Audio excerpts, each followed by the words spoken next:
Se cuenta que, contaban los antiguos que había dos ninfas jugando junto a un río de aguas medicinales. Una de esas ninfas se llamaba Euritía, la otra era Farmacia. Y vino un golpe de viento y Euritía se cayó por los abismos, se despeñó, después de estar jugando con Farmacia. Este mito lo cuenta Sócrates, o Platón, a través de Sócrates en el diálogo Fedro, que es un diálogo en el que este mito aparece al principio y al final. Sócrates cuenta otro mito que hace una crítica a la escritura y dice que la escritura es un fármaco, porque parece que se ha creado como un remedio para hacer a los hombres más sabios y memoriosos, pero al sustituir la memoria por un recurso externo y fijo, hace que en realidad nos volvamos menos sabios, de hecho, y más difíciles en el trato. Y hoy queremos hablar del pensamiento mítico y del pensamiento científico y de cómo el pensamiento científico ha ido ganando terreno, está intentando como desbancar al pensamiento mítico, pero no se lo vamos a permitir. ¿Cómo definirías tú el pensamiento mítico? ¿Qué dirías que es? Es como una narración analógica que conecta muchas dimensiones de lo humano, ¿no? Es como una narración multidimensional, sí, que está llena de sentido y que dice sin decir explícitamente, es muy simbólica. Pero ya, y el tema del sentido es lo que una de las cosas que la diferencia, una de las cosas del científico, donde realmente la dimensión esta de sentido no existe, ¿no? No hay el pensamiento científico ignora, digamos, la dimensión de sentido. Y yo creo que también hay una diferencia en que como las proyecciones que hay, o sea, el pensamiento mítico como es más una especie de descripción, ¿no? de la naturaleza humana, mientras que el pensamiento científico tiene un propósito de siempre controlar, mejorar, tiene una idea que se basa en la fe de que vamos hacia algo mejor, de que la naturaleza humana va a mutar, o a través de sus descubrimientos, hacia algo mejor, ¿no? Algo más mejor. Es como, no se explica muy bien. No sabe qué es mejor, claro, pero es mejor. Pero como que lo explicara como si viese la naturaleza humana como algo que cambia constantemente, ¿no? Y que está cada vez mejorando. Es una idea supersticiosa y basada en la fe al final, ¿no? Del pensamiento científico que alardea en el fondo de haber superado el tema de la fe y de basarse en realidad en cómo se dice, en la evidencia, ¿no? En hacer experimentos y alardea de ser capaz de desechar lo que ya no sirve y de siempre avanzar hacia adelante, ¿no? Y lo que sirve es lo que pongo yo. No. Pero lo que sirve es además cada vez una cosa distinta, ¿no? Es un pensamiento que no tiene centro de alguna manera, que no siempre avanza hacia adelante, pero que no, y sin embargo el mítico en el fondo siempre habla circular, ¿no? Es circular, no es lineal, sí. Es circular. Sí. Y también ese pensamiento científico, o sea, tal y como lo venías describiendo, es como si supusiese que en la naturaleza humana hay una tara, ¿no? Y hay que irlo mejorando siempre y hay que hacerse dependiente. Bueno, es como que ese pensamiento científico de esa manera está ligado al fármaco,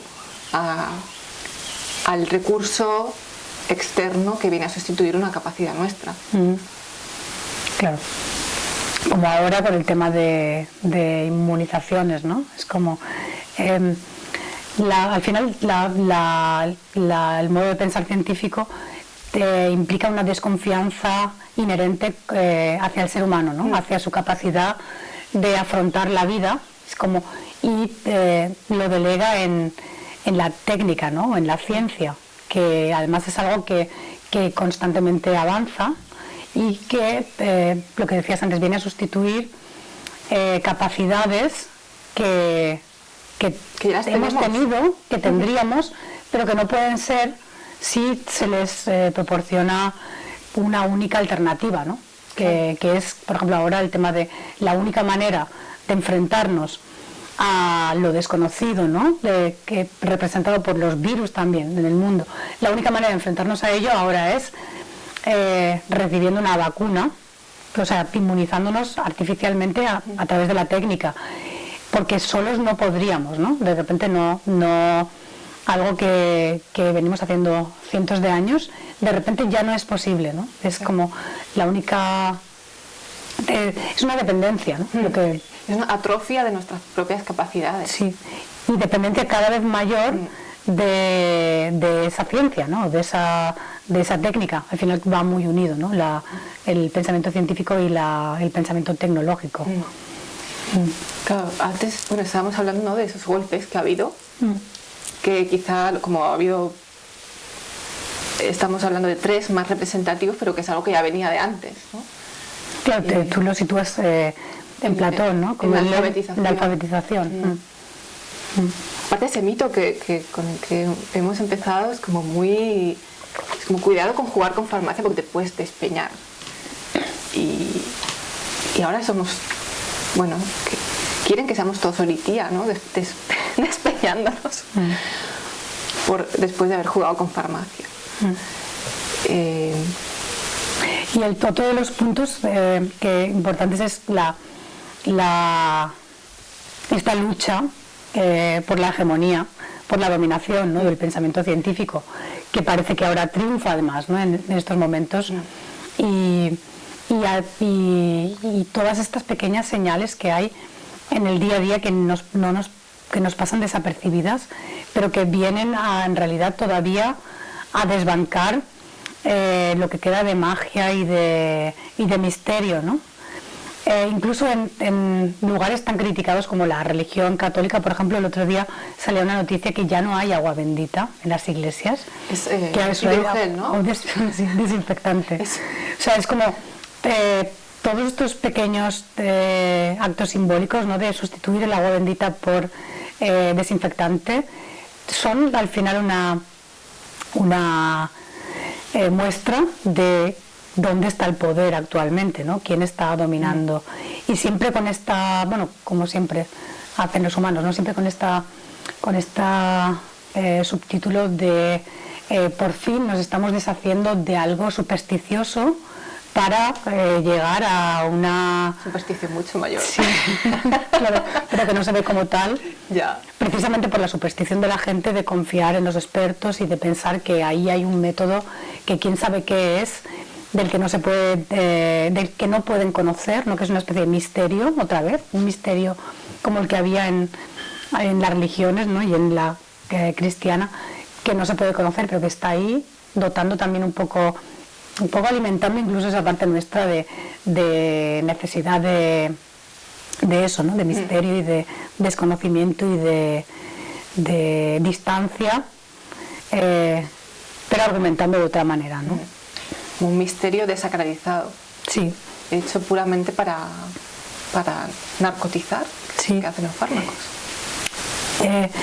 Yo lo pensaba el otro día en el desarrollo del cerebro también mismo, ¿no? Es como, hay una parte, o sea, simplificándolo mucho, ¿no? Llevándolo reduciéndolo a las funciones básicas y a la evolución, pero hay una parte del cerebro más ancestral y más antigua que compartimos con otros animales, con reptiles, una parte y con mamíferos, y luego está la parte más humana, que es el lóbulo, la corteza cerebral, y en los últimos milenios de la humanidad, esta parte más humana ha ido tomando cada vez más lugar, ha ido esparciéndose y es la parte más racional, ¿no? Y es una parte que controla a la parte emocional, ¿no? Es como, y un poco es lo que está pasando en la sociedad, esta parte más animal y más intuitiva y de hecho que funciona mucho mejor por los años de como perfilación, ¿no? Claro, la naturaleza lo ha ido perfilando de una manera que por ejemplo, nosotros vemos una serpiente, vemos la señal de una serpiente y antes de ser conscientes de lo que puede ser, ya hemos reaccionado, ¿no? Y es mucho más efectiva en realidad, pero más intuitiva y menos racional. Y luego está la otra parte que es más consciente, ¿no? Que donde está el lenguaje y que es de lo que... Es curioso porque ahora contando esto estoy pensando las noticias, ¿no? Que en realidad van a esa parte del cerebro más antigua. El miedo, ¿no? Sí, haciendo que va a la parte racional, pero te va a la otra parte. Entonces es un engaño total. Claro, y hay una tendencia a que es la forma que nos han enseñado de interpretar el mundo también, al final. Una tendencia a solo ver lo literal, ¿no? Es como los datos. Los datos no mienten, ¿no? Que hay un libro ahora por España vi que se llama así, los datos no mienten. Que es como... Sí, como si los datos no estuviesen filtrados por artilugios humanos fallidos y estuviesen reducidos y la línea editorial y todo claro, eso. Pero claro, son datos al final, ¿no? Salen de los hechos directamente y se plasman. Es la analogía de hechos igual a datos. Sí, pero y la pérdida de esa parte no consciente no somos conscientes, ¿no? Es como... yo creo que hemos perdido, igual es interesante que lo expliques tú, que ¿qué perdemos con la pérdida del pensamiento mítico, ¿no? ¿Qué perdemos con que mucha sensibilidad, sobre todo, y el acompañarnos a nosotros mismos, porque lo que hace también el pensamiento científico es como una decisión cada vez mayor, ¿no? entre lo consciente y lo inconsciente. Exacto. Digamos que el pensamiento mítico resuena en lo inconsciente y mueve arquetipos, mueve energías, ¿no? Y para mí el pensamiento científico es como más estancado, más de estancarte, de paralizarte. Y de eso, de lo que contaba, ¿no? de lo artificial. Y cuando ahora mismo, ¿no? estamos tan... hay tanta lluvia, ¿no? Del pensamiento científico, es como que eso hace que no acompañemos a nuestros propios procesos naturales. Y eso crea en nosotros... Que huyamos de ellos más bien, ¿no? Sí, y que intervengamos, un poco como hemos hablado en otros vídeos que hace la medicina, ¿no? Que en lugar de acompañar el proceso de lo que llamamos enfermedad, interviene sobre los síntomas. Entonces, eso es suponer que el cuerpo no se puede curar, que te tiene que curar un fármaco externo. Y digamos que la manera de operar de pensamiento científico, o de pensamiento científico mainstream, por así decir, porque tampoco... La ciencia de masas, ¿no? Al final. Que no toda la ciencia es así. No, claro, es la ciencia de masas para mí, es como la cultura de masas, esto es la ciencia de masas, ¿no? La ciencia que tanto se aclama hoy en día no tiene nada de ciencia, ¿no? Claro. O bueno, es que la ciencia ha perdido su modestia, ¿no? Es como la parte frontal, la parte de la corteza cerebral ha perdido, como todo lo nuevo, ¿no? A veces, que es arrogante, ¿no? Ha perdido la sensación de que hay algo ahí detrás que tiene mucho más conocimiento, que funciona mucho mejor y que además en realidad no debería de ser, y ese sería el tema, no debería de ser una alternativa, ¿no? Sino que son dos partes humanas que existen y que deben de tener su espacio, pero al final acaba convirtiéndose en una lucha por desbancar a la otra parte, ¿no? Ese es el peligro, ¿no? Porque el pensamiento mítico es como poético, no va desbancando otras maneras de pensar. En cambio, el pensamiento científico como que se impone sobre el resto. Y eso creo que es peligroso, como una imposición de pensamiento único. Claro. Es curioso, ¿no? Esta arrogancia, porque es que está es tan cotidiana cuando y lo está haciendo durante estos meses, no solo o sea, la necesidad de perfilarse como único, ¿no? Y la necesidad de decir, ayer no sé qué estaba leyendo yo, no sé qué estaba leyendo, pero ponía como que hemos llegado al pensamiento científico, y además es una idea como que muy repetida en todos los libros de ciencia, después de haber superado el pensamiento mítico, religioso. Es como si esta es la idea del propio pensamiento científico, de que evoluciona hacia algo mejor siempre, y de que lo pasado siempre fue peor, ¿no? Que es lo que ahora nos están queriendo decir, que el pasado no era lícito, no era, estábamos viviendo mal, que bueno, sí, probablemente por su culpa. Porque ya existíais. Exacto, porque ya estaban ahí, pero que ahora vamos a ir hacia algo mejor, y un nuevo mundo en el que todo va a ser mejor, ¿no? Esta idea de progreso al final, ¿no? De siempre va a ser mejor, y esta necesidad de esta necesidad, imponerse, ¿no? Claro, un poco casi maligna, ¿no? De deshacerse de algo, de una manera, de algo que está ahí, ¿no? De una manera perversa casi. Juzgándolo, ¿no? Sí, como retrógrado. Sí. Y en realidad yo creo que es al revés. Estoy leyendo un libro de Lewis Mumford que se llama Técnica y Civilización, y también habla de cómo en la revolución industrial se creó esa sensación, ¿no? De vamos hacia un mundo mejor gracias a la técnica, porque nos va a ayudar a hacer una vida más confortable. Claro. Algo hay, ¿no? De que, bueno, pues sí que estamos más confortables. Claro, ese es el problema. O sea, es como, pero una vida mejor es una vida más confortable, claro, realmente. O sea, es como... ¿Solo depende de eso? Todo este confort del aburrimiento máximo y extremo, y el tedio de estos meses de reclusión y de falta de vida social, eso es lo que nos ofrece, porque es que es eso lo que nos ofrece. Es que tampoco es que esté diciéndonos que cuando nos dicen que vamos hacia un futuro mejor, no es que nos estén diciendo qué es mejor en ese futuro, aparte del confort, ¿no? Confort de que lo vas a poder hacer todo a través de la tecnología, pero por lo demás, ¿qué es lo que nos ofrece este pensamiento, ¿no? Es que ese es el tema de que aparecía en este libro, que esa idea es como empezó a surgir esa idea de progreso ligada a la tecnología, y que es como un puro engaño, porque hay como una especie de conciencia no es ninguna conciencia, de comparación histórica, ¿no? Es que en la época medieval se vivía peor. Es como, y a lo mejor no sé, mira, tú dices que se vivía peor, pero en la época en que empezó a surgir la idea de progreso estaban niños trabajando en minas. Empezó la miseria en las ciudades, exacto, ¿no? Ahí empezaron los suburbios y la miseria en las ciudades. Y la explotación, claro. Por una cosa abstracta que era como acumular más dinero y reducir el tiempo, y reducir, o sea, hacer que todo fuese subordinado a la mayor ganancia de dinero. Y eso es una...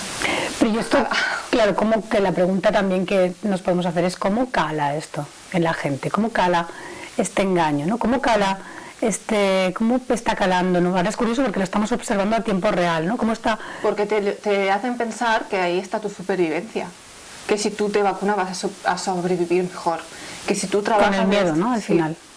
Porque te ponen en jaque tu idea de la supervivencia. Mira, con el miedo, y también con el hecho de que hemos perdido ya la dimensión más, no sé si decir mítica, más poética, más emocional, o más conectada, digamos, con nuestras necesidades, y no somos capaces de reconocer qué es lo que estamos perdiendo, ¿no? En esta nueva forma de vivir, ¿no?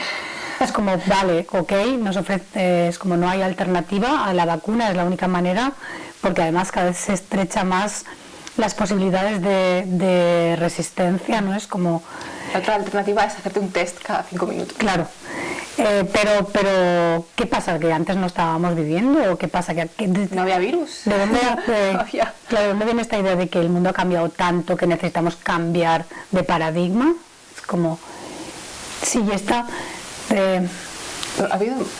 Perdona, dime. No, quizá ha habido un momento en que antes había como una seducción, ¿no? Para el consumo. Mira, esto te hará más feliz, y esto no sé qué. Ha llegado un momento en que ahora ya no es la seducción, sino hay que meter miedo.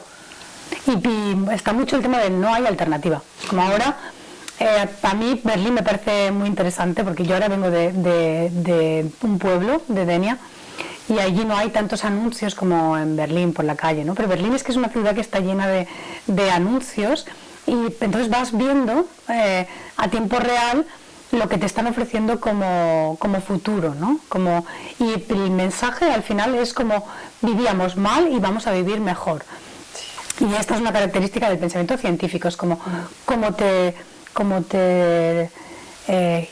roba, digamos, toda esta dimensión poética, espiritual, más inconsciente, más misteriosa, más emocional, como te la quita de un plumazo porque le niega el derecho a ser, te tiene que ofrecer algo a cambio, te ofrece un futuro y el cerebro también siempre vive un poco en el futuro, no tiende a proyectar y puede vivir un poco mal vivir, pero puede vivir pensando en que, consolándose con la expectativa de que el futuro va a ser mejor, ¿no? Que vamos a ser mejores personas, que vamos a vivir más. O sea, en el fondo es abstracto, ¿no? Porque ¿qué? Es como... ¿Dónde está eso? Y aquí entra la superstición de la ciencia, ¿no? Que así como el pensamiento mítico, yo creo que, y tú corrígeme si lo ves de otra manera o complétalo, lo que sea. Pero el pensamiento mítico es un pensamiento trágico también, ¿no? Como que la naturaleza humana tiene unas limitaciones y tiene unas tendencias pero dentro de esa naturaleza humana también hay todo este... Pues como se acepta todo eso, claro. ¿no? Está en el pensamiento mítico como que todo eso lo acepta, ¿no? Y por exacto, de eso se trata. Hace a los dioses también como un poco humanos, en el sentido que también tienen iras, envidias, celos, amores, todo esto. Y como que eso está ahí y no hay que eliminarlo. Al revés, es como hay que aceptarlo, ¿no? O hay que verlo como parte de lo que somos. Y eso es lo que no hace el pensamiento, ni la tecnología, ni la tecnificación, ni la industrialización, ni el pensamiento científico aceptan nada. Es como siempre va a ser mejor, ¿no? Y en el fondo igual ahí está también la ilusión de que una ilusión errónea, porque es como vamos a vivir más tiempo o más inmunizados, más vegetales, vamos a ser inmortales. ¿Qué vamos a hacer con todo? O sea, si incluso contradictorio, ¿no? Si consiguiésemos ser inmortales, se acabaría extinguiendo la raza, porque claro, y luego eso, ¿y para qué? ¿No? Es como la pregunta que no puede contestar, ¿no? Que no puede rellenar de nada, ¿no? Como la eliminación de la muerte, ¿no? Bueno, que también está desde la Revolución Industrial, luego en todos esos, en los libros de Rilke que estuvimos comentando. Es como en esa época también se empezó como una eliminación de la muerte de la vida cotidiana, que es lo que está pasando hoy también, que cada vez más huir de la muerte y llevarla como a esconderla y... reprimir esa idea, ¿no? Sí, de hacer como que no existe la idea de... que nos vamos a salvar. Claro, pero sin decirlo, ¿no? Porque es como tan... En el fondo es tan absurdo que tampoco se puede verbalizar, ¿no? Pero la seguridad, ¿no? Entonces como que en realidad lo que nos ofrece el pensamiento científico es muy pobre, ¿no? Es muy pobre en comparación con esta riqueza que tendría la otra dimensión, ¿no? Bueno,